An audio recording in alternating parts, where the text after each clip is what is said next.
Are virtual. I am still welcoming you into Royal Roots Farm. I want to start with some basic terminology just because I'll be talking about some things, and these might be a little bit familiar to some of you all because they are the same for across the board for some livestock or animals. But just so that you're familiar with what I'm talking about, um, a doe is a female rabbit, buck is a male rabbit. When a doe gives birth, it's kindling. The babies are kits, and the kits in one kindling are considered a litter.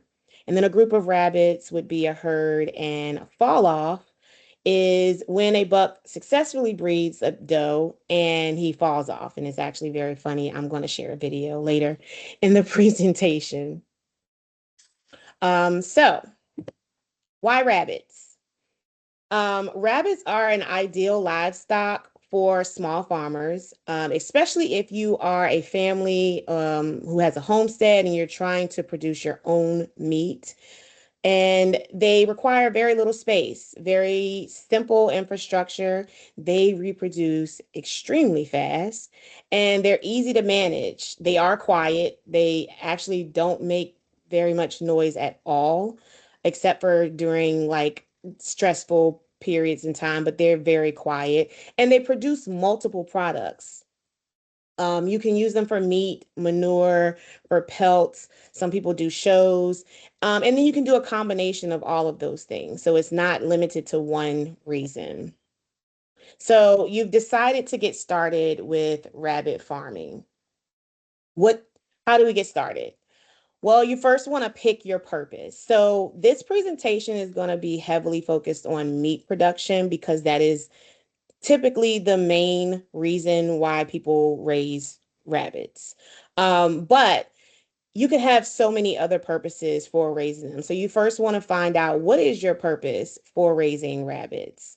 Then you can select your housing system, whether it's inside or outside, and what space you have available. Selecting your breed is going to be directly attached to what your purpose is because each breed is going to have a different, or each purpose is going to have a different breed that best suits that purpose. And then start small. I know when I first started farming, I'm a first generation farmer. I had a vision and I wanted to dive headfirst into that vision and manifest everything overnight. Start small, pick a great quality stock, and then learn as you grow. So, we're first going to identify our purposes. The primary purposes for meat production, I'm sorry, for raising rabbits would be either meat production, pets, um, show, and that consists of just like any other competition, like dog shows and stuff like that. You'll have people who will go to shows and they will show off different breeds and different categories.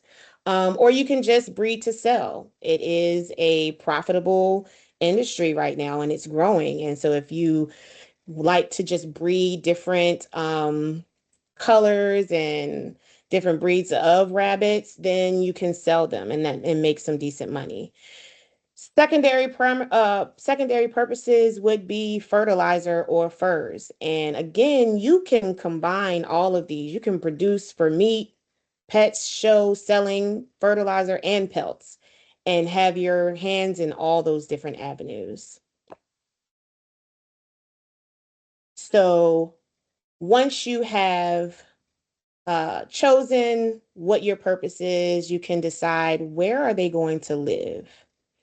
Most people don't put them in their house unless it's for a pet, but you can still do indoor housing for rabbits in places like your garage, sheds, or barns, anywhere where it's enclosed. And that's good for the cooler or colder areas because you're protecting them from the elements and you'll be able to move this out the way. I don't know if I can even see that.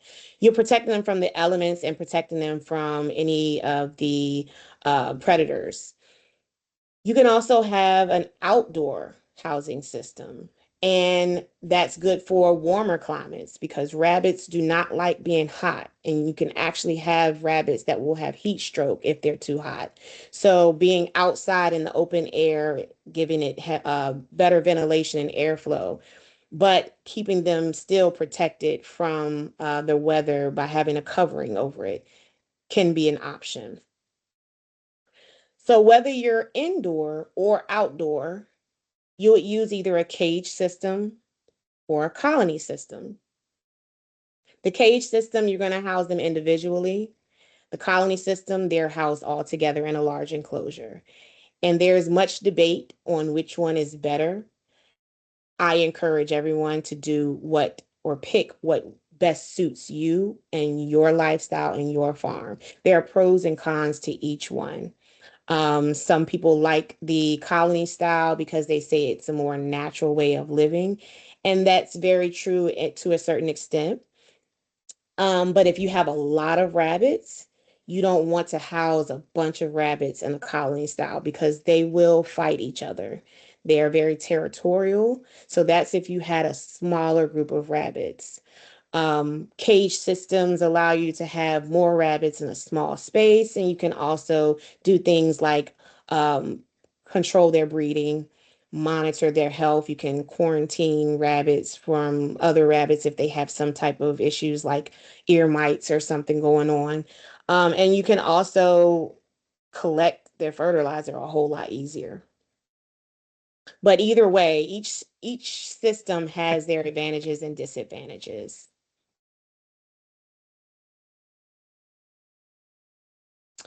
So I'm going to go over some breeds that are good for beginners, but there are so many other breeds that you can have of rabbits. There are lots of breeds that I won't have time to go over in this presentation.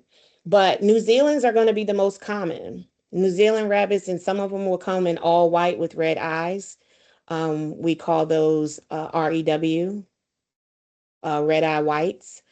And that's a common breed for meat production because they grow very fast and they take little food. You don't have to feed them as much for them to get their high growth rate. They're very easy to manage as well. Californians are similar to New Zealand's, but they reproduce a little bit faster. And so you have this high production if you want to do commercial meat breeding, or if you just want to breed a lot of meat for your family. But they don't grow as fast as the New Zealand's. So some people will do a cross of the two, New Zealand and Californians. And then you get the combination of both benefits. So they grow really fast, they grow really big, they reproduce a whole lot faster. And so if you're primarily focused on meat production, this would be a great one to start with. Then you also have the Rex breed, which they are docile, meaning they are a lot more mal-mannered.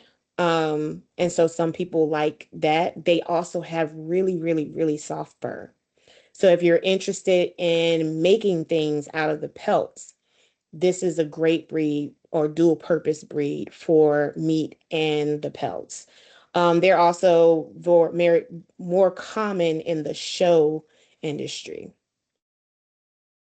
But there are other meat breeds, as I stated before. You have Silver Fox, Champagne d'Argent, American Chinchilla. They also have some Angora.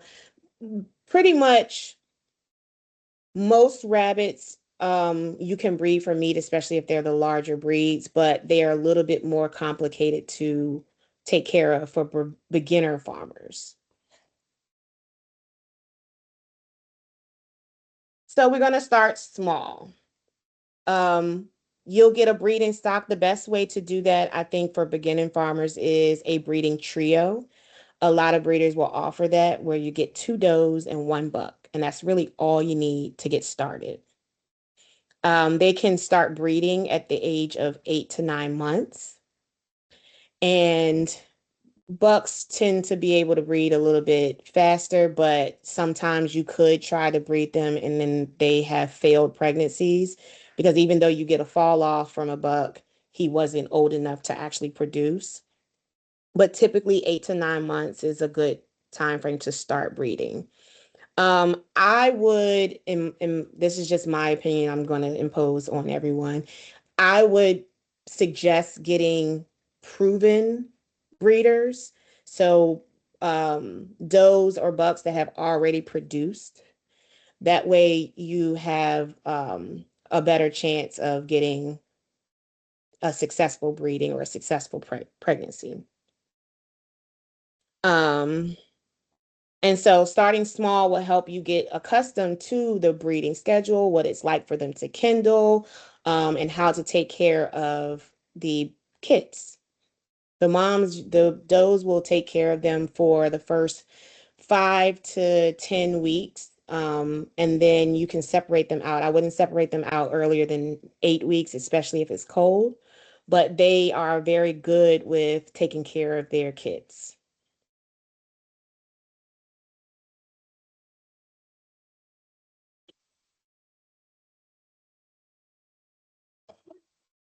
Well, I didn't get a chance to prepare y'all for that. So this is a video of a successful breeding, and this is one of my bucks, and he's doing what I called a fall off. I'll play it again. But I meant to warn everyone for those who didn't want to see it.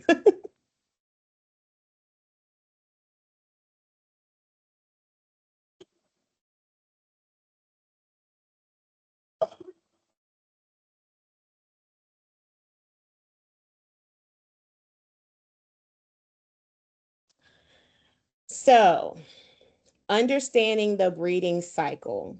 Breeding is confirmed by a successful fall off, which is what I just showed. If you want to be able to, if you want to have a better chance of a successful pregnancy, my suggestion is to have multiple fall offs over 1 or 2 days. So typically, my practice would be I would try to get two fall offs the first day, and then just for good measure, the second day I'll put the doe back in with the buck and do another fall off. And what's important is you want to take the doe to the buck. You don't want to take the buck to the doe. Does are very territorial and they will not receive the buck very well. So it's best to take the doe out of her cage and put her in the cage with the buck. You can also do a table breeding where you take them both out and put them on a table, and you can manage that way by just making sure they stay on. It doesn't have to be a table, but just a flat surface. And I've also known some people to have a little play area where you can take both your buck and your doe and just put them in that area for a while and watch them. The gestation period for rabbits is 28 to 35 days. So they are only pregnant for 1 month and then they have babies. And that is one of the reasons why they reproduce so fast, because they're only pregnant for 30 days. Um, I typically introduce the nesting box at day 25 just because I tend to forget, but some people won't introduce the nesting box until the 28th day, which is fine. I have had a doe that went longer than 35 days, and so this is really just an estimate. What will happen is I will leave the box in there up to 40 days just to make sure, because one time I think I left it in there for like 37 days and I took it out, and then that night she gave birth and didn't have a nesting box. And so it's very important to have a nesting box because the survival rate is a lot better. If the doe is able to build a nest and put and have her babies in there and keep them out of the elements and off of the wire. You want to make sure that your does have access to hay daily as they approach kindling. They use the hay to build the nest. They also will pull fur from their bodies, but a lot of times they'll use the hay first and then they build a little piece of a nest inside that hay with fur. And that's to keep the kits warm. Litter sizes can go anywhere from 3 to 12 kits at a time. I had a doe that had 11 kits her first time, and then 8 kits her second time, and then 10 kids her third time. So she had lots of babies every single litter. I have had does that only had 3 babies every time. So it varies. It can vary based on breed. It can vary based on the age of the rabbit. There's so many things that can cause for them to have multiple. It's not the amount of fall offs. That is a very common misconception that it's the amount of fall offs that give you the amount of kits. It's really just the doe. Breeding multiple does at the same time is a good practice to have because that doe that had 11 kids could not take care of all 11 of them. It was way too much for her. So I usually have multiple, I have at least 2 does that are pregnant at the same time. I try to breed 3 to 4 just in case I have a failed pregnancy. And so if I have a doe that had 3 babies and I had a doe that had 10 babies, I can take some from the 10 and put her with the doe that has, or put them with the doe that has 3. And typically those will adopt babies, especially if they were born around the same time.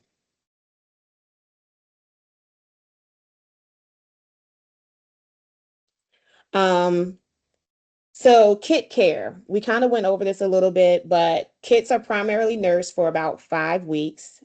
And then as they grow, they'll start hopping out of the nest and they will start eating hay, eating, if you feed them pellets, and drinking water. That doesn't mean that they should be taken from the mom. They should still stay with the mom for a few more weeks, but they typically start doing that about 5 weeks. I would not separate them from their mom or wean them until at least 8 weeks so that they can properly thrive. The longer they're with mom, of course, the better. But I usually keep mine with their mom for 10 weeks and then I separate them out. And at that time is when I decide if I'm going to keep introduce a doe or a buck into the breeding system, post them for sale, or if I'm going to put them in a grow out pen for to raise for meat to process.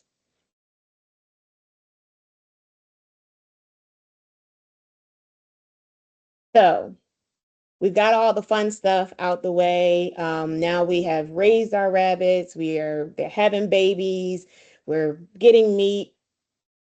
And we've forgotten to keep records. That happens a lot. Keeping records will help you in so many ways, not just tracking the breeding, which is a small part of it, but you also want to track your feed costs and your expenses. Because if you're getting into this to make a profit, if you don't know how much you're spending on the feed or the care of your rabbits, and then you start trying to figure out how much you're going to sell them for, you really won't know what your profit margin is or even how to price your items. So keeping track of how much you spend on feed, how much you spent, how much you invested in um, the care or their infrastructure is important. You can keep records on a calendar or in a notebook. Some people like that old school way. Um, Spreadsheets on a computer work fine. That's how I started. Or you can get rabbit tracking apps. I use an app called Everbreed, but that is because now I've gotten to a place where I cannot track it myself on a simple spreadsheet. I have 30 breeding rabbits. And so, in order for me to keep track of all of them and when they're bred and when they have kids and whose babies are whose, I have to have some type of a record keeping app. Um, on the Everbreed app, it also allows you to do pedigree. So if you get into shows or into selling for breeds, it's important to keep up with their genealogy because some people will specifically want rabbits for their genes. And so when I first started, I didn't really get into pedigrees. I just wanted to breed for meat. And so I didn't really care where they came from.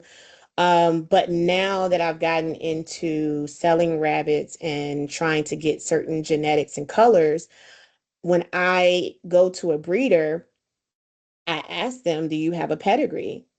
Most of them do if they're doing it as a business. And so it will have up to 4 generations of the lineage.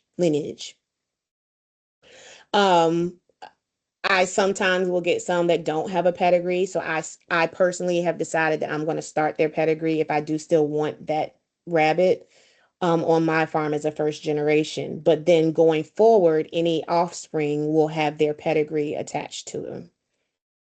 So that's just something else that you can use as a tool, especially if you're trying to make a profit. So I'm just going to share you a little bit because I kind of gave you a lot of information. I'm going to share a little bit about what I use on my farm. I breed Rex, New Zealand, and California Cross, and American chinchillas. I'm actually getting out of American chinchillas just because I'm focusing primarily on Rex. But American chinchillas are also a good fast grower, and their fur is very soft. They have a longer fur. But uh, I prefer the Rex fur over the chinchilla fur. And then the New Zealand California cross is for my meat production because I do sell my meat. So my primary focus, of course, is going to be meat production, pelts and fur. And then I use the fertilizer for the garden. And I actually sell my fertilizer too. So I have people who will ask me to bag up some fertilizer so they can use it in their gardens. And that's also a market that you can get into. I use hanging cages and stacking cages, and mine are outdoors. I do have I have two different styles. My hanging cages I have in a 5 by 10 kennel, and I have 2 rows hanging from the sides of them or attached to the sides of them. And I put trays under the top row, and then the bottom row right now just falls on the ground. And then I have a hutch system for my stacking cages, and it's basically a shelf. It has a roof over top of it, and I can slide my cages in and out. And that makes it easier for me to clean. That's what works best for me. I did try colony style at one point, but it was hard for me to manage because I have so many rabbits. And then also I wanted to be able to control when they bred and who they bred to. And then collecting the poop was very hard. I couldn't do the manure the way that I would have liked to. Um, so occasionally I sell my quality rabbits. If I get a kind a litter where there are some desirable colors, I will go ahead and grow those out and then post pictures of them at about 8 to 10 weeks to be available to purchase. And I also will sell the meat. So I focus on the healthy rabbits. That's why I use cages as well because it helps me to manage their health. Sometimes when you have a bunch of rabbits in a area all together, you can kind of get diseases and stuff in there. So I just, because of how my lifestyle is and how I manage my farm, this works better for me. But bottom line is there's no single right way to raise rabbits. You just have to find the one that works best for you and your long-term goals and the time that you're able to invest in it. So that is my presentation. This is my contact information and my social medias. I do post a lot of videos on my social media platform. I'm starting to do that a lot more now with information on my farm and how I do certain things. You'll see pictures and videos of my setup and the rabbits that I have. And so, Tabitha, I'm going to did you want me to keep this up or do this at the end? Because I know you want to do a Q&A.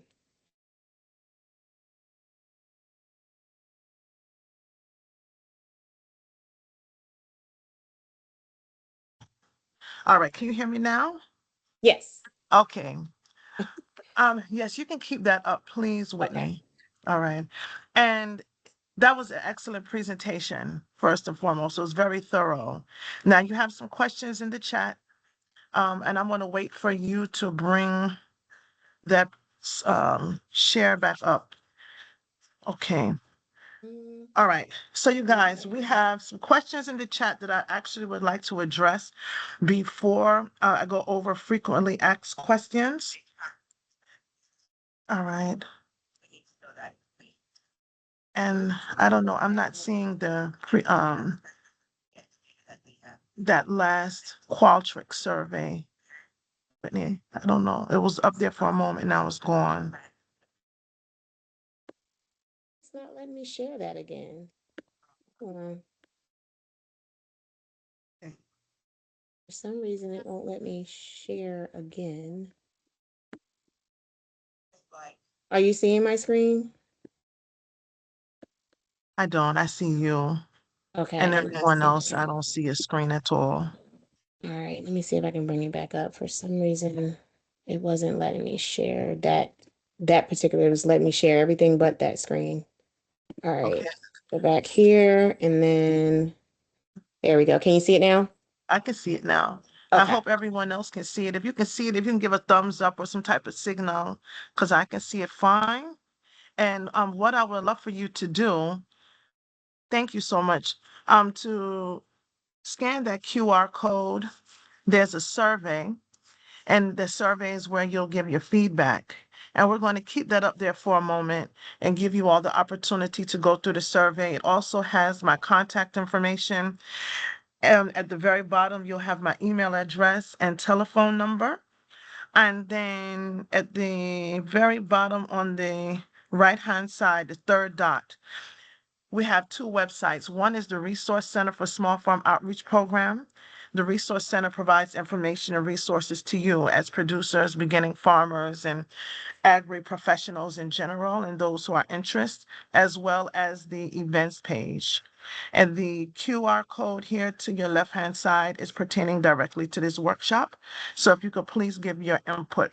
Now, I'm going to get to the chat while you all complete that. So some of the questions you have, to anyone who might not have seen the question that was in the chat earlier about the slideshow or the presentation slides, yes, that will be provided to everyone who registered.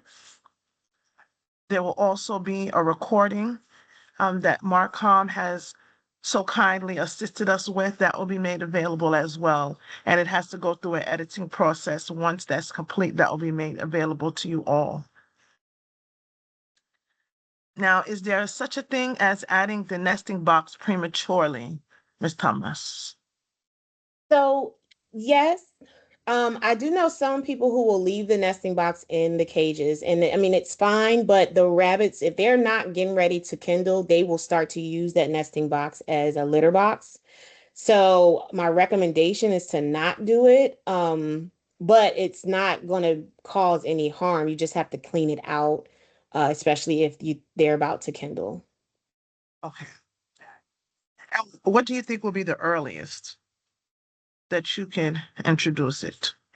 Um, so the earliest I introduced is 25 days, and that actually is pretty early because I have had some does that at 25 days they are using it as a litter box. But I check my rabbits every day, so when I go out there and I check to see if they've kindled, um, I'll take if they have been using it as a litter box, I just take it out and clean it out and put it back. So it just depends on how much time you can I guess devote to going and cleaning it out every day until they actually kindle.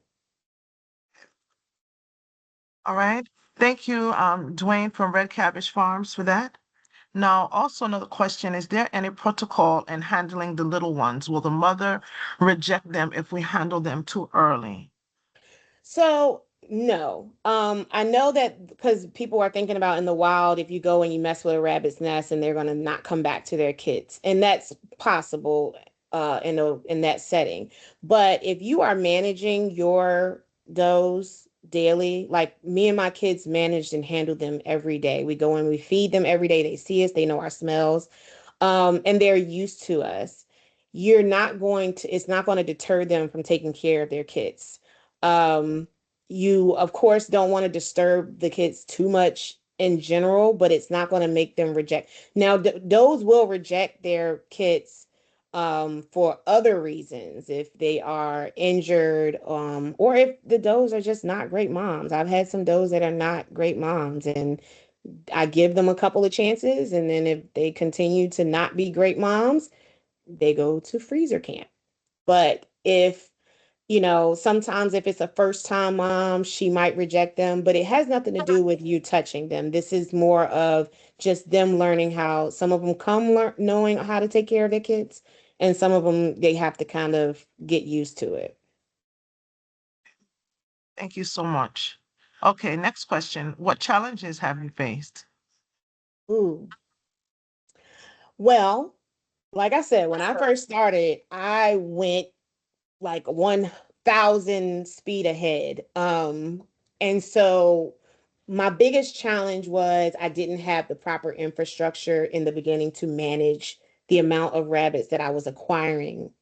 And so if you don't have the proper infrastructure, a safe um a safe way of housing them, and making sure that they're not too cold, even though rabbits like being cool in the winter, like the cold temperatures over the hot temperatures, you still want to make sure that they aren't in an unhealthy environment.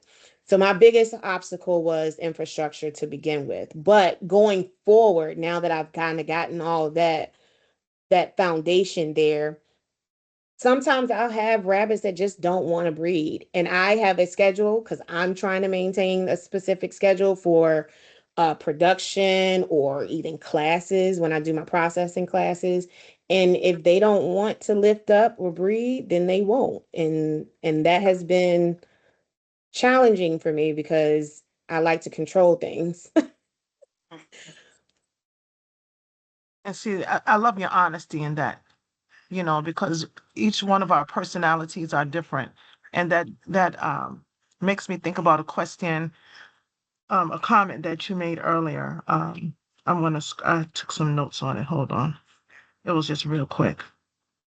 Oh, okay. When you were answering Dwayne's question about the litter box, by introducing that early, we have busy lifestyles, and then we think we're getting ahead by placing it in early. Now we have the challenge of, having to clean it out as a litter box. And sometimes we can be counterproductive even in planning so well. So I thank you for the honesty of your answer, that based of our lifestyle and our personality. And you also made comment that, it depends on you. There is no right or wrong way. Mm-hmm. You know what your family dynamics or your personality dynamics are. So we live and learn, huh? Okay, Mm-hmm. all right. So next question we have: do you or the customer process the rabbits for meat? So I try not to get into like the legal and zoning and all those specific things when I do my workshops, because every county, state, locality, whatever is different. Me personally, on my farm, I'm in Prince George, I'm in Virginia. I cannot produce meat to sell to market. I can only sell direct to consumer, meaning I have to have a relationship face to face with this person and saying they know that I process at home and that I am not in a USDA approved facility in order for me to provide them the meat that I've already processed. There are many different ways that people operate on their farms. I would say you can sell the rabbit to the person as a live rabbit, and if they want you to process the rabbit for them, then you can. Or you can sell them a live rabbit and they can process it themselves. I mean, either way is fine for me. If someone says that they want a live rabbit, I will sell them a live rabbit. If someone brings a rabbit to me and asks me to process for them, I will process it for them. If someone wants to buy any of my rabbits, and then because I teach also the processing classes and workshops, they can buy the rabbit and we can process together. It really just depends on what you're comfortable with and what your locality will allow you to do. Okay, so speaking of purchasing rabbits from you, do you have any Rexes available now? Right this moment, I don't. This is what I would consider not the prime breeding season. So, although I tried to get some kits, I did breed late November. And I did have some kit. I had a litter that, well, three kindlings. We had a really bad cold snap, like right in the middle of December, that the temperatures just dropped for a whole week and they did not survive. So I will not be doing that again. I will probably not breed during the wintertime anymore unless I decide to get like a barn or a indoor space. So right now I don't. I will be starting my breeding again February 1st is going to be the first day I'll attempt to breed.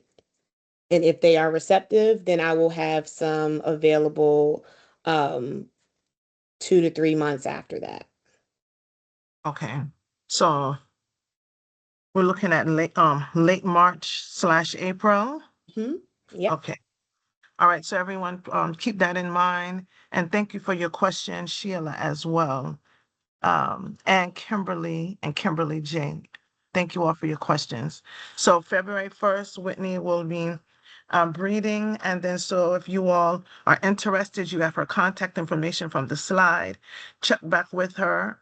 How soon do you want people to reach out to you? Do you want to wait until late March, April, or So I'm going to put a plug in here real quick. If you go to my social medias, Royal Roots Farm, either on Facebook or Instagram, when they are available, I always first off like I'll post as I'm going. So I'll post when they have bred, I will post when they have babies.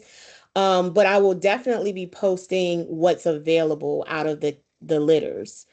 And that's probably going to be the because if everybody is just being honest again with my ADHD and lifestyle, if you're reaching out to me and asking me to let you know, I honestly probably will not remember to reach everybody and say, hey, I got this available. It's probably best to look at the social medias when I post them and then reach out once you see something that you are interested in. okay, and your social media, that Instagram you're referring to?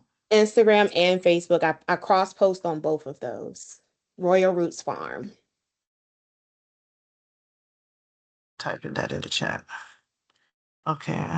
All right, I just placed that information in the chat.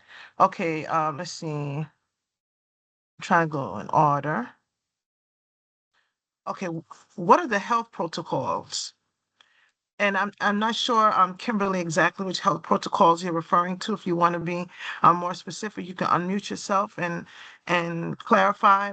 Or if you'd like Whitney just to answer straight from this question, that's fine too. You can also clarify in the chat if you prefer. Okay, good morning. Hi, Whitney, and thank you for your time today. I just wanted to see when it comes to taking care of them health-wise, are there any type of like wormings or medications that you need to give the rabbits to keep them healthy? Okay. So, and this is another one of those things where I kind of stray a little bit away from it just because of how I run my farm in general. I am a naturalist. And so I prefer to not do medications as much as possible with any of my livestock or even in my family, to be honest. So I don't like to give advice on this because I feel like it's something that you should decide for yourself how you want to manage. However, I will say that there are things like ear mites that are common in rabbits. The holistic way that I handle them is olive oil drops in the ear. However, I'm not telling you to do that. It is how I handle the ear mites. You can reach out to vets for health issues or health concerns, and they may have a more politically correct way to handling the health concerns. Um, but that's how I would handle ear mites. Rabbits with worms. I'm not saying it's not possible, but typically, if you are maintaining now, if you're getting rabbits from somewhere else, then you don't know what they come with. But typically, if you're maintaining a clean space, Rabbits eat clean. They're herbivores. They are going to eat vegetables and grass and um, the feed. And so they don't necessarily have a lot of parasites as long as they're maintained properly. But there are things that you can provide your rabbits for worms. But again, these are things that I think you should kind of reach out to a vet if you have some concerns. Um, because of the fact that I typically do everything in a natural way. And I would like to add, I had the opportunity to see Whitney's rabbits, and they are always healthy. Their coat is beautiful, their eyes are bright. And I know she mentioned ear mites, but I haven't seen any of them in her rabbits. I mean, she knows what she sees. She deals with them on a day-to-day basis. But the natural approach is definitely doable from what I see from her farm. Okay, so next question, and thank you so much, Kimberly. How much can I expect to pay for one buck and two doe combos? Now, Miss Kimberly J, are you asking that from Whitney, or are you asking for that in general when you're going out to look about purchasing? And is it a particular breed that you're asking this question in regards to? If you could please Just clarify. just in general and no particular breed. I'm just wondering, is that $100? Is it 500? Like how much do rabbits go for? I have no idea. Okay, so this is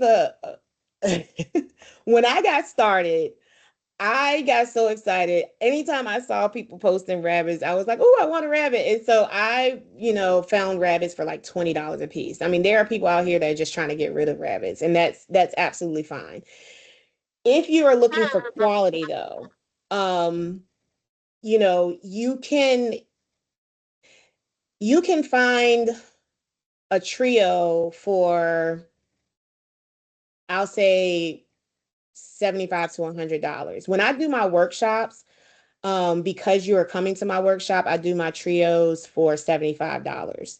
So that's two does and a buck, if I have them available. They are not proven, so that's something to consider. They are usually right around 3 to 5 months. So you're not going to be able to breed them right away. Um, so that is something to consider, but they will be high quality. I'm not going to give anybody anything that has like genetic issues or something going on with them that isn't right. Um, I have, me personally, I have paid upwards of $100 per rabbit because of what I'm looking for. So it really just varies based on what you're looking for. I have considered purchasing a rabbit that was $300.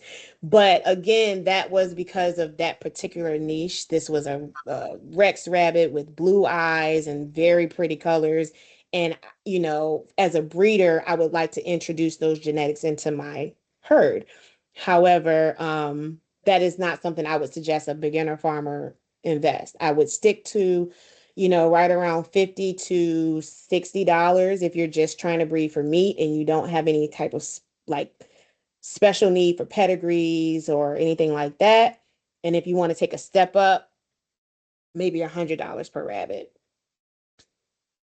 I hope that answered your question. Yes, thank you. All right, thank you all both for the question and the response. So I'm going to combine these two questions right here together. How old is too old to sell rabbits? And the next part is, how do you process your rabbits for meat production? Okay, so are you saying how old is it?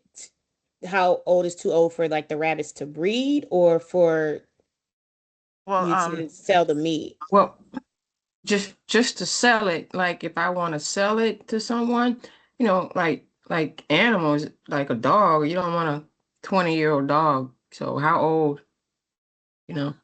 Um, so I mean, it's hard to answer that question because it really just depends. So, like, if you're selling a breeder, and I'm gonna assume that that's what you're asking about. So if I'm selling a breeder, I'm not gonna sell anyone a rabbit that's like over 3 years old. Now let me not say that. If someone wants a rabbit from me and that rabbit is over 3 years old, I will sell it to them, but it's with me giving you the information that this is a 3-year-old rabbit. You know, he may not, if it's a buck, he may or may not produce as well as if he was younger. But it's really up to the person that's purchasing it. My rule of thumb is to just be honest about everything. Because I mean, someone could possibly like, well, I just need a buck real quick because I have does and I need to get some babies out of them. And even if it's just good for one more litter, they might want it. So I wouldn't say you can't sell it. You just want to be honest. But if you're asking specifically, like just if I want to get into business and I want to market, I would sell young as possible. For the purposes of you want to give someone something that's vibrant. So like I sell mine starting at 3 months. But if they're looking for a proven one, then I would just wait until they have at least one litter and then sell it at that point. And that's probably ideal, or best practice if you're trying to market good quality breeding stock. I hope that makes sense. And I think the second part of your question, Tabitha, I'm sorry, you said, how do I process for meat? Sure, sure. I'll repeat, and I'm gonna throw something in there. How do you process the rabbits for meat production? That question came from Tanika. And thank you, Sheila, for your question. And the Black King, he also wants to know how soon or too late do you recommend processing? So how do you process the rabbits for meat production? And what's too early and too late for Okay. processing? Hmm. And honestly, I was supposed to actually put this in a slide and I missed it and I knew I was forgetting something. So for meat production, on average, um, processing from 10 to 14 weeks is ideal for the tenderness of the meat. Anything over 14 weeks, you're going to start getting tougher, which means that you'll have to cook it differently. So if I have a 10-week-old to 12-week-old rabbit, I will call that a fryer. That means I can fry that rabbit. And it's not going to get tough because so rabbits are more of a lean protein. They don't have a lot of fat on them. So the fat is what's going to it uh help it be tender when you're cooking it, right? So if you have less fat, then that means that you'll have a tougher meat. But I'm not saying that to say that rabbits are tough. You just have to kind of figure out what's the best way. So 10 to 12 weeks is a good fryer. So you can cook that any kind of way. You can slow cook it, you can fast cook it, whatever. Um, 13 to 14, maybe even 15 weeks, you're okay with roasting. I call that a roaster. So you're not going to cook it as fast as if you were to fry it, but you're also not having to slow cook it so much. Once you get to like 16, 17, 18 and up, I call those stew meats, because you're going to want to slow cook that. You want to do it in a crock pot. You want to make it in a soup that you can stew low and slow, because the meat is going to be tougher. So that's the good processing time. Now, I'm not saying that you can't, process a rabbit that's older. I have definitely processed, like I said, when I go through my breeding rabbits, if you get three chances, at the third chance, if something's not right, then you will get processed. And so those are obviously going to be older. They'll probably be at least a year old. They're still good. I just know that those are going to be stew rabbits, not ones that you cook fast, like a quick dinner. As far as how I process them, um, I don't know if I can explain. I dispatch using cervical dislocation, and I have a tool that I made that will help with that. And then I have a gamblet that I hang them on, and I will skin them there and gut them there. And then I usually put them on ice. While if I'm doing like a large processing, I'll process all of them and drop them in some ice water until I finish, and I package them up individually.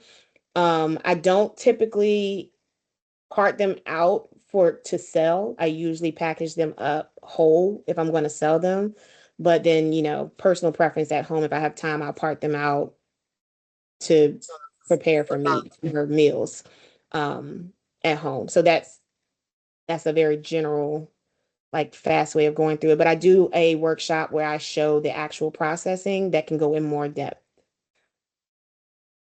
And if it's okay, for me to mention Hmm. the work okay, so this is a good point for me to share with you all.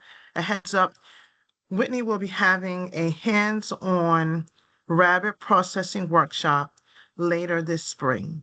So please stay tuned. Check out the SFOP events website, which is on the screen where it says SFOP events. There is a website, same way you found out about this one. Well, you may have found out word of mouth, but how you can go on this website and find out when that will be held. And we're looking maybe sometime March and April.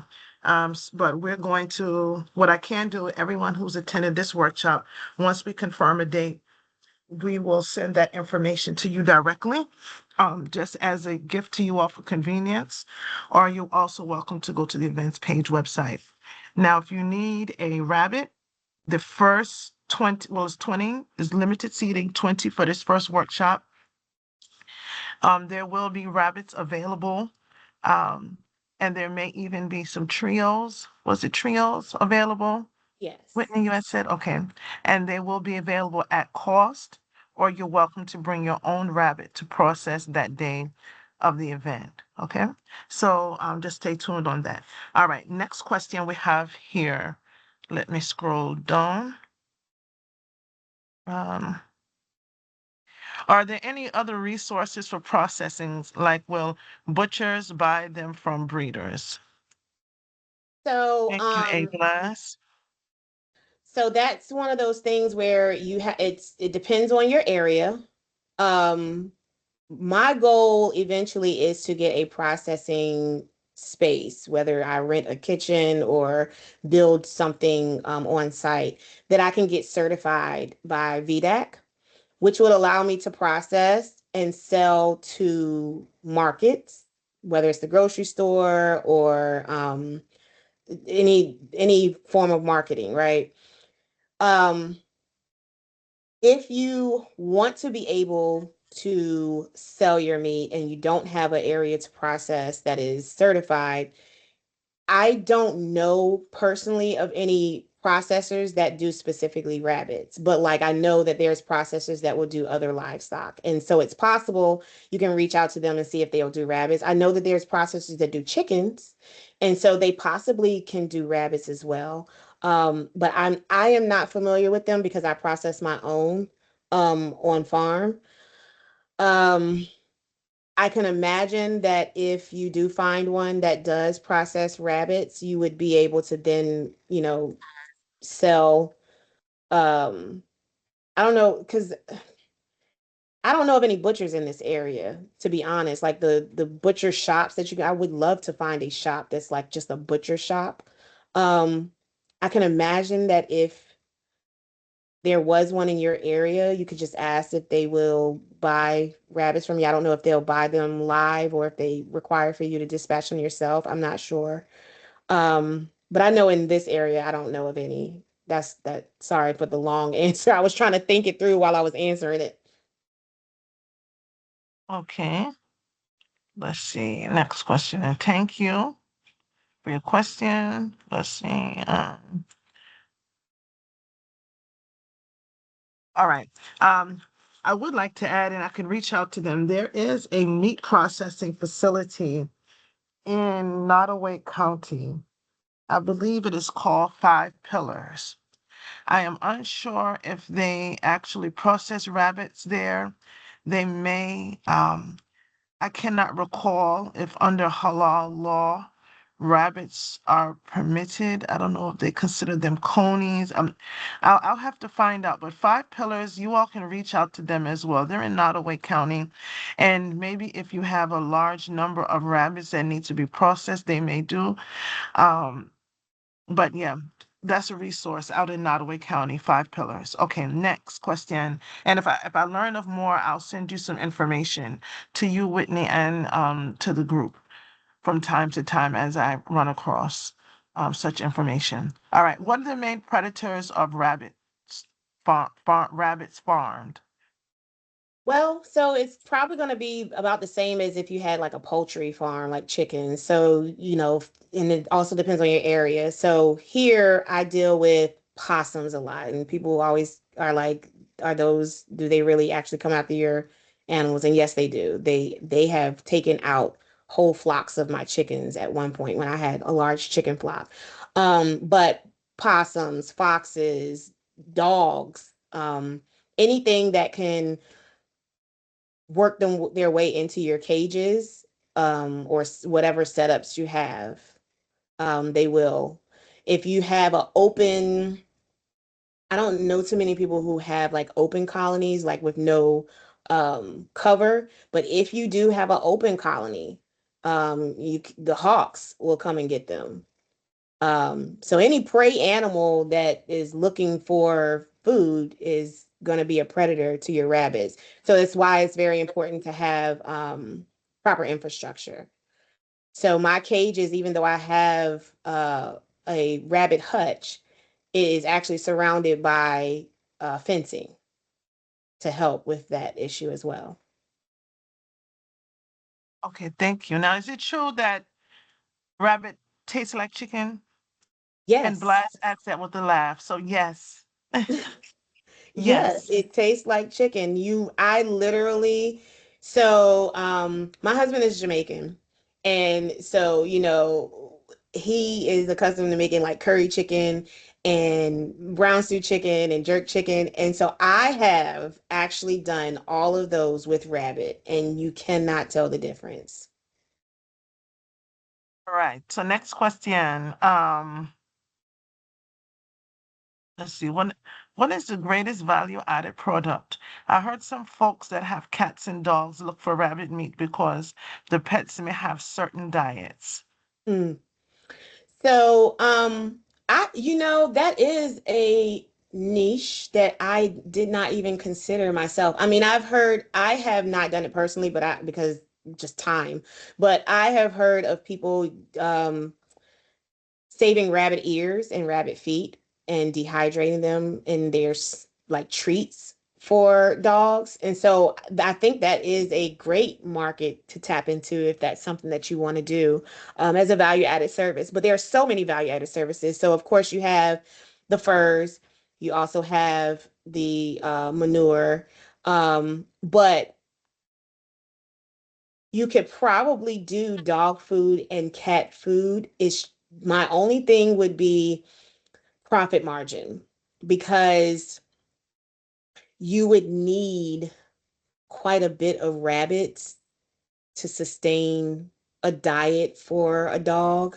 So if you're trying to package that up and sell it, um, I would wonder how much you would have to sell that for. Like that would be probably like a specialty food for the dog or the cats.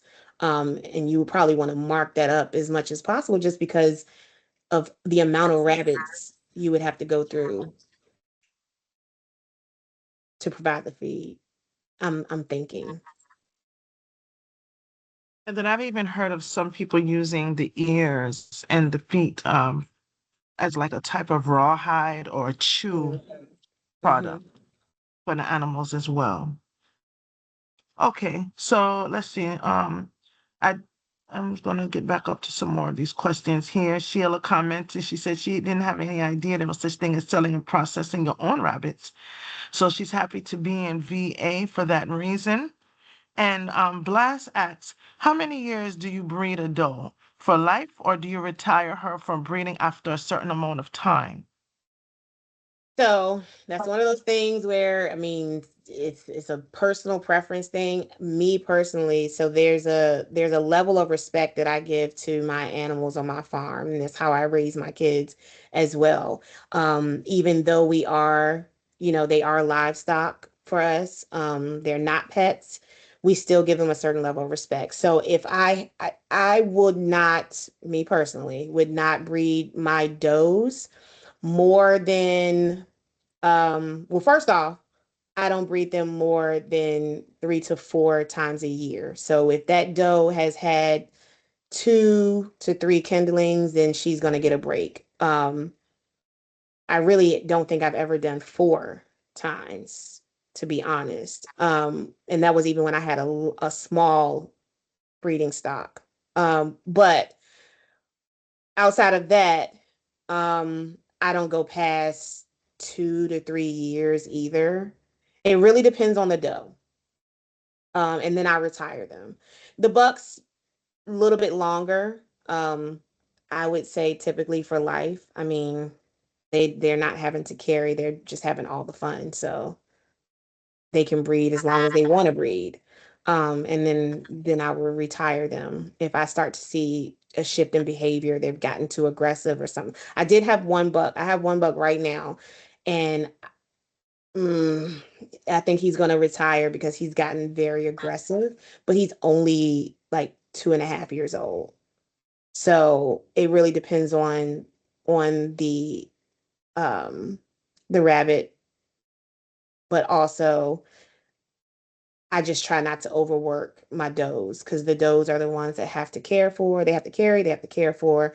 So I try not to breed them more than, I'll say, 3 times a year, and not breed them for longer than 3 years old. Right. Thank you for your question, A Blast. All right. Now let's see. Do you offer farm tours and do you allow prospective rabbit farmers to come to your farm just to get an idea of how your farm is set up and maybe learn from you? Yes. So the workshops for rabbit processing is on my farm. So that's a event where you would come to the farm and see my setup. Farm tours, I have done some farm tours, but I don't, I will say this. I would like to offer more like farm tours, but it would have to be on a pre-planned scheduled group type of thing, not so much individuals, just because we live here, me and my family. And so for safety, for um just the time that I have, because I also work, I don't typically do like individual farm tours. But I will be hosting some events throughout the year, especially during the um, summer season, where I will welcome people onto the farm for multiple reasons. So I put in the chat, farm tours are offered by workshops and scheduled group tours. Okay. All right. And let's see. Okay, I just answered those. Okay, let's see. Dwayne says that he has chickens that he can't catch, and he knows he can't catch a rabbit. So should he be concerned about these bunnies bouncing if I let them out their cage to mate? So, it really depends on how you raise your rabbits, because like there's a lady that I connect with, and she like will just open up her rabbit door. She has like these different hutches systems all over her, and they just roam around the property, and then they go back home with no problem. She doesn't have to try to catch them. They come out and they go in as they please. I don't think my rabbits are that tamed. So I wouldn't recommend doing that if you don't know whether or not your rabbit, because they are fast.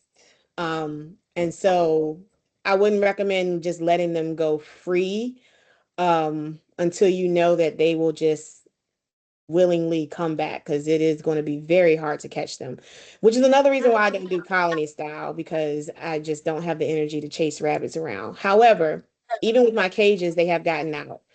I will say that because we again treat our rabbits very well, they are well fed, they know where they are cared for. The outside world is scary to them.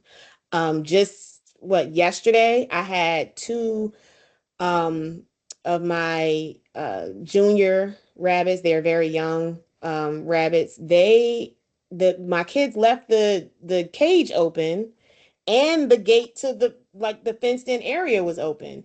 And I went in and the cage was empty and I freaked out for a second and then I turned around and they were on the ground just sitting there. They didn't go anywhere. And they allowed me to pick them up and put them back. It really just depends on number one, your rabbit, how much you handle them, how well you take care of them, and that's just it. So I wouldn't let them go unless you are comfortable knowing that they will come back or unless you want some exercise. Okay, I'm scrolling through the chat. Some of you all's questions, I know Whitney addressed them. A few of them, I typed their responses in the chat as well. Um, I'm going through right now to see if there's anything that I may have missed. We're doing great on time. I was just doing, oh, yes, 5 pillars. Yes, Victorian. Okay, 5 pillars indeed. All right. Um, oh, Victoria is curious to know. Oh, before I get to that question, how much per pound is the meat normally sold for? So that varies as well. Depending on where I am in my production. So like I have sold my rabbit meat just randomly for like $7 a pound. But when I am uh doing my specific breedings and stuff, and keeping much better records. I know where these rabbits, because sometimes I'll buy rabbits from other people for the purpose of processing. Those are $7. I don't know the quality because I don't know where they came from. But if it's mine that I'm breeding and it's in my production schedule, mine typically goes for $10 a pound. It really just depends though, because the reason why I say I can do mine for $10 a pound because I know my quality is good. I know that they where they came from. I know exactly how old they are. I know that they're going to be tender, etc. But different people, I've seen people selling them for $15 a pound. I personally wouldn't pay that, but that is something that people sell it for. On average, I've seen about 7, 8, $9 a pound though when I've seen them at markets or even in the grocery store. Okay. Let's see. All right. And the last question that we have in the chat, let me just make sure. Okay, and I'm putting here varies $7 to $10 a pound. In some rare cases, 15. Okay, let me scroll back through here, make sure I'm not missing anything. Okay, last two questions. Victoria was curious to know when you prepared the rabbit for your husband, was he able to determine that was even rabbit instead of chicken, or did you let him know beforehand? How did that go? So my husband doesn't actually eat meat. He will cook it, but he does not eat meat. So he did not try the rabbit. But the kids, my kids, well, I can't even use them as an example because they know that it's rabbit ahead of time because my we don't buy meat from the grocery store. So they know whatever we're eating is coming off of this farm. So I can't really even use them. I'll say my family. For Christmas, I did jerk and curry rabbit, and no, they could not tell the difference. So it has been tested on other people outside of the household. The people inside the household, they already know that it's rabbit. So you can't really say that they can tell or not because they already know. if that makes sense. But my family, my sisters, my mom, my grandfather came over for Christmas, and I jerked and did curry rabbit, and they could not tell the difference. Was that unbeknownst to them that it was rabbit at all, or? Well, so because I did a combination, first off, anybody that comes to my house knows that you Okay, don't all eat right. off the farm. So it's not that they just didn't know which meat was the rabbit meat. They knew they were going to be eating rabbit meat, but I Mhm. also had some chicken, um, and then I had the rabbit meat. So they couldn't tell because unless you see it, like the shape of it. So for instance, in the curry, it's not in a shape because it's chopped up meat. So they couldn't tell that that was rabbit or chicken because it's not in a specific shape. The jerk chicken was kind of the same. I cooked, like the leg quarter, which looks like a thigh and a leg, or like a thigh and a drumstick. So it just looks smaller. But then even after I jerked it on the grill, I chopped it up, not in small pieces, but into smaller pieces than the whole section. And so you can't tell that it's rabbit or chicken. So no, they couldn't tell that it was rabbit or chicken, but they knew something in there was rabbit. I'm not gonna like trick anybody into eating rabbit when unbeknownst to them. Okay, and then the last question we have is, what about entertaining them? They look really bored in the cages. So you can put toys in there. They have like rabbit toys that you can use. They have little balls that have like herbs and stuff as treats that you can use for to put in their cages. That's absolutely fine. Okay. Now I'm going to take a moment. We're doing great on time. We've completed the presentation. We have the Qualtrics survey here for you all. Please, if you have not done so already, make sure that you scan, click, however you need to on this QR code and provide us with feedback about today's workshop. This is something that is required of us to continue to support our local producers and to have them come on and continue to share through workshops virtually as well as in-person workshops. This information is definitely needed so that we can let our leadership as well as community and the government know that it is our farmers matter and the audience who they reach matter, and your endeavors, everything that you're planning to do, what you have a desire to do, your interest, it matters. And that is the way we're able to keep programs such as this going. And I'm so grateful for all of you all who were able to stay for as long as you did. We started out with 25 when we were transferring over from the broken Google Teams link, and we're at 26. We were at 29, and we still have the majority here. There are some that were supposed to be attending. They reached out to me to let me know that there was a change, so they couldn't join us. But our fellow farmer brethren and sisters will receive the recording as well as the presentation that Whitney shared for us. So if you all could please, I'm going to open up the mic, the floor, and till about maybe 10:45. You all can ask questions that you may have directly to Whitney, and then we'll wrap up at 10:45. If you all would like to, if any of you all need to leave, you can depart. But if you can please, if Google Teams has the ability to have the clap hands and hearts and different emojis, if you all can big up yourselves for being here and also big up Whitney for what she did today. This has been a great presentation, Whitney. Thank you so much. Thank you. Thank you. All right, so will that be okay with you, Whitney? I know we Sure. were scheduled till 11. Could we go till 10:45 for open floor questions? Yes. All right. So the floor is open, you all. So if you have anything else to say, comments, feedback, let's give it. I added one more question in the chat. Oh, okay, let me see. I'm sorry. Let me see. Let me go. All right. I do see a comment. Thank you. One of the best presentations I've ever experienced. Yes, Oh, thank you. thank you. 100.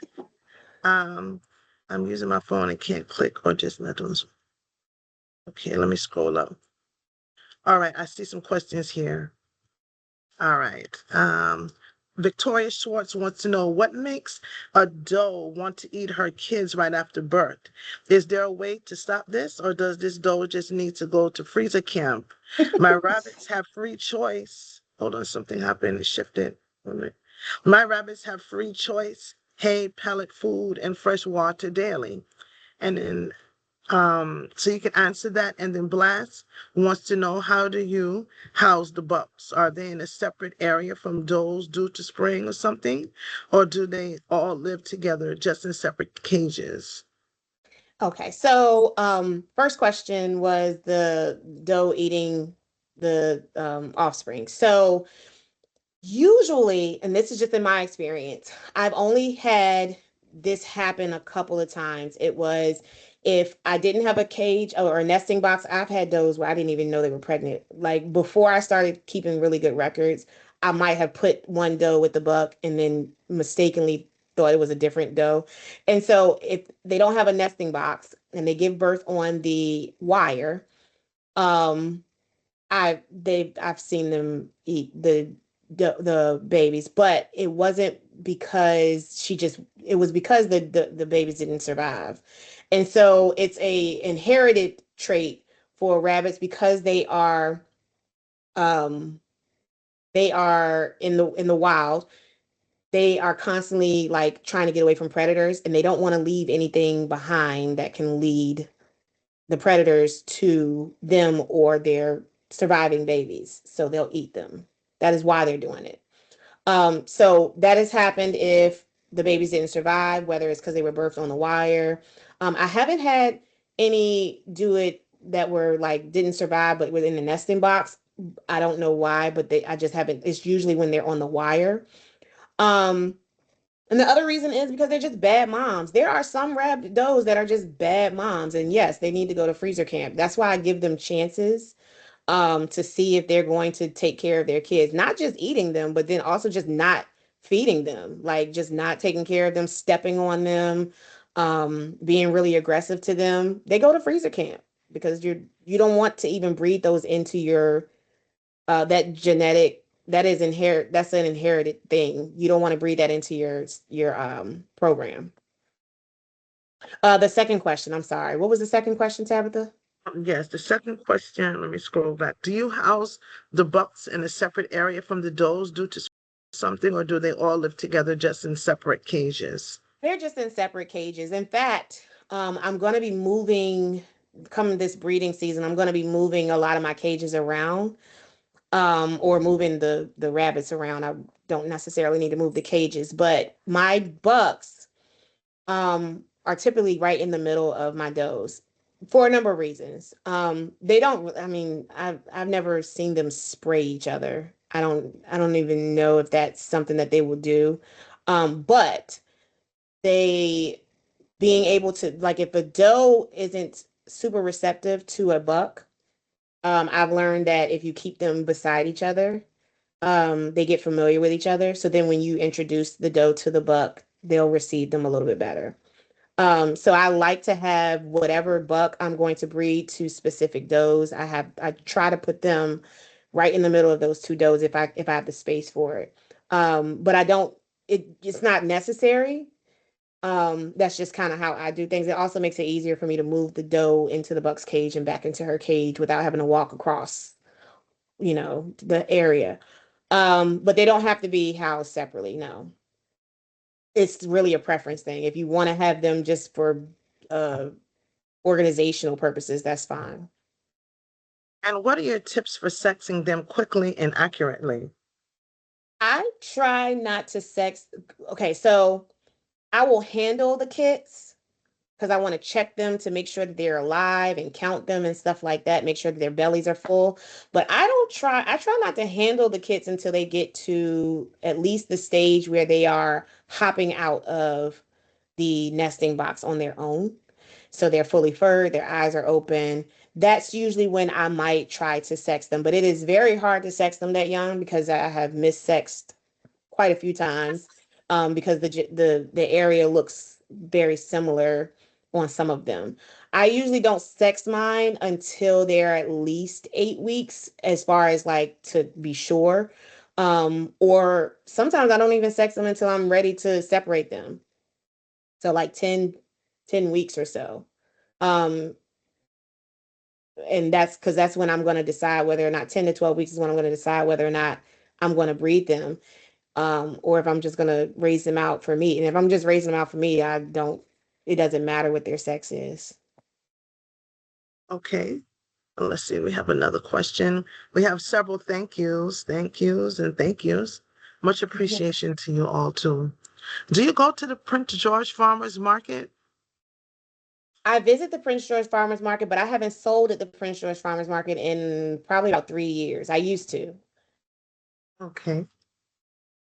Let's see if I missed anything else.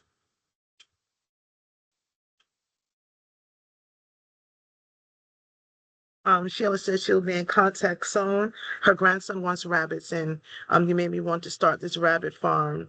There's many others. Tonika, um, and yeah, Tanika, Lisa, they've been inspired to raise rabbits. They feel like they can do this.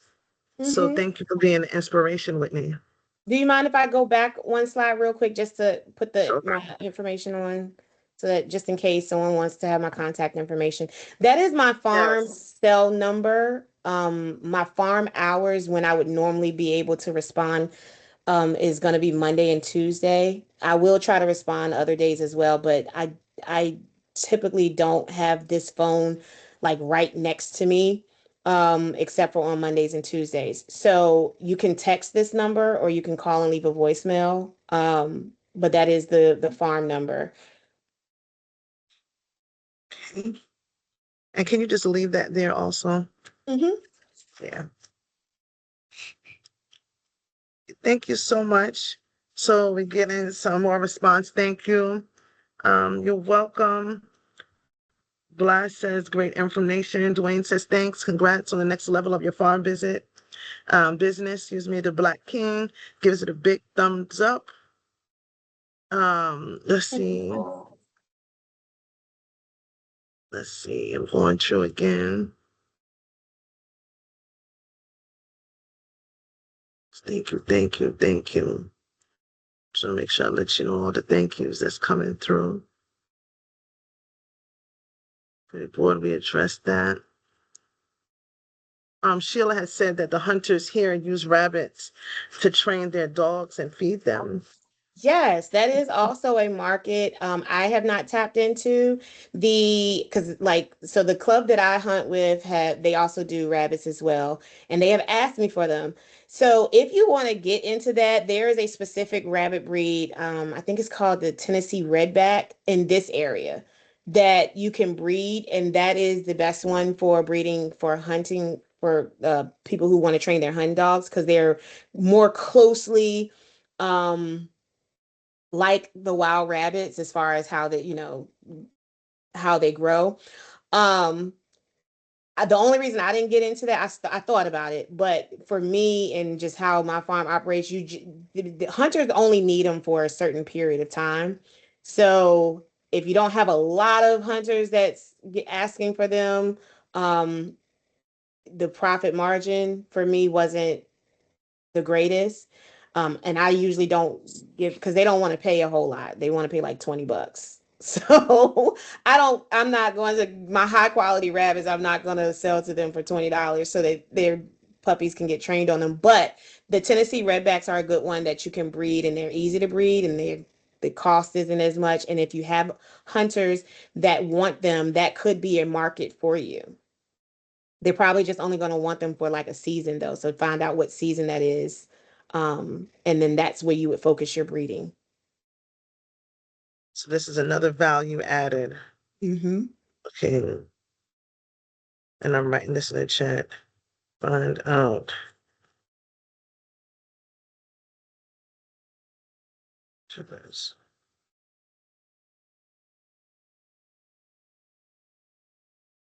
And so they should breed according to Mm-hmm. the local hunting seasonal needs. Okay. All right. So were your rabbits in addition to the original farm? Yes, actually, because I started farming first. So my farming journey is like this progressive thing that went from like a couple raised beds in the back of a rental to what it is now. And I just kind of it was the it was it was like a gateway drug. Like I started with this and then it just was like, oh, I like that. And then I just kind of grew. So rabbits was actually not until probably about 4 years in. And I had originally started, chickens were my first livestock, and I started with that. And then I went crazy with chickens, and chicken math is a serious issue. But I think when I was introduced to rabbits, because I followed like a homesteader on YouTube, and I was like, oh, that's interesting, because I knew people like hunters that hunted rabbits, so I was familiar with rabbit meat.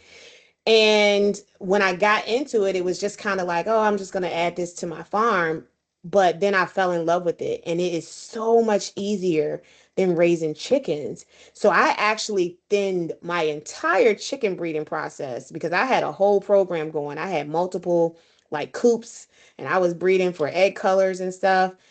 And I kind of like scaled that all the way down and just went full steam ahead on rabbits because that has just been the easiest and now it's like my passion project.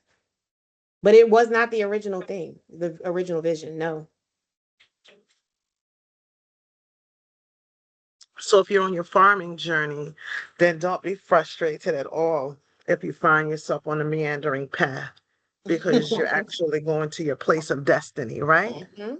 This Hmm. this is learning. And so when you're on your trek to destiny, then you'll have different routes you may take at times. So here you are doing what you're doing, Whitney. And for those of you all are here on the line, here you are on your journey learning about what could be possibly the place of destination or an add-on for you to what you're building. And I pray all of you all the best in your endeavors. For those of you all that were not able to open up the QR code, some could, some couldn't. I'm going to send right now to you the link to your emails. I'll send that to you right now. Thank you. Um, it's 10:45. Our questions actually stopped right there on the nose. 10:45. Let's see. Um, I'm going to try to send this to you.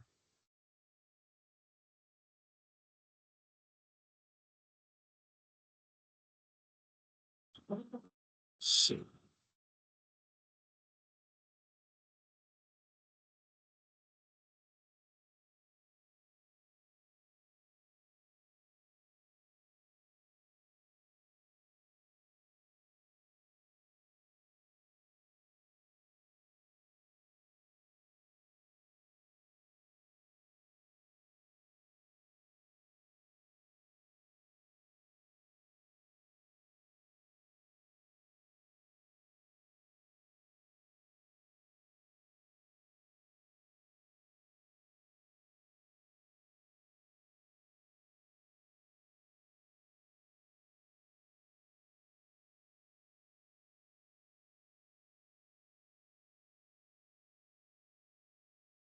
Okay, the same link where Mark sent to you all the new chat, excuse me, the new Google Teams link. That's the same email thread where I'm sending the Qualtrics survey link, you all, okay? So I just press send on that.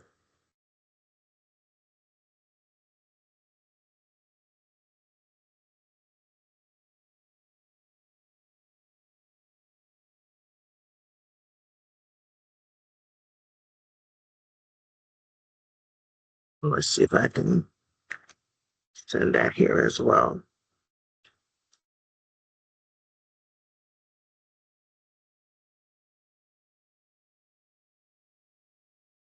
Hmm. Dwayne said, this was an excellent workshop. Thank you very much. In chicken math, you got to carry the 10, not the one. They add up quick.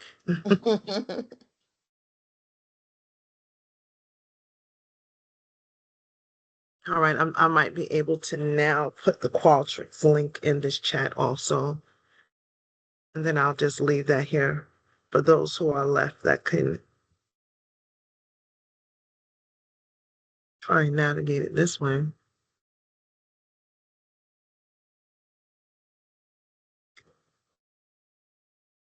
So,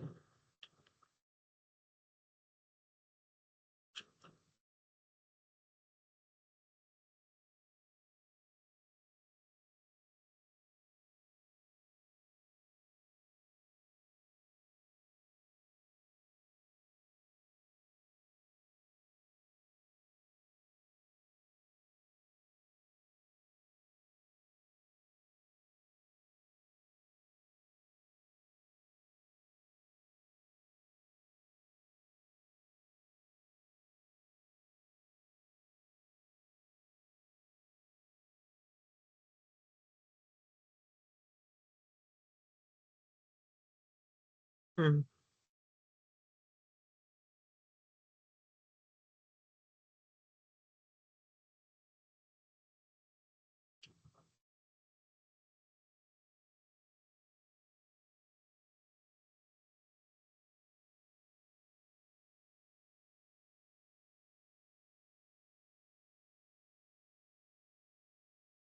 So,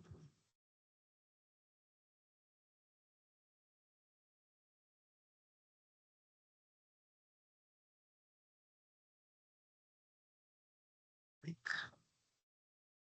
beautiful teams. Paste. Okay. It's rather long, you guys. I'm sorry. This is the long version. For those of you who are left that did not get the opportunity to do a Qualtrics survey using the QR code that was on the share screen in the chat, there is a Qualtrics link. If you could kindly complete this so that we can continue to offer programs like that today to serve one another.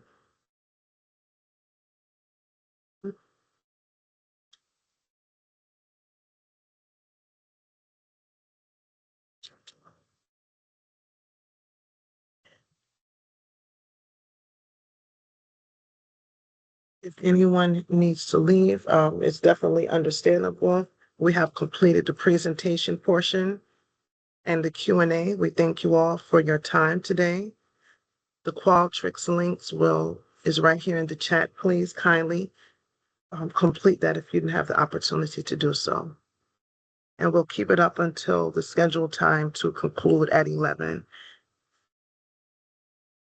Many blessings to you all and have a great week ahead. And I'll be right here if you need anything else. Whitney, I'm here for you too, so I'm right here. Thank you.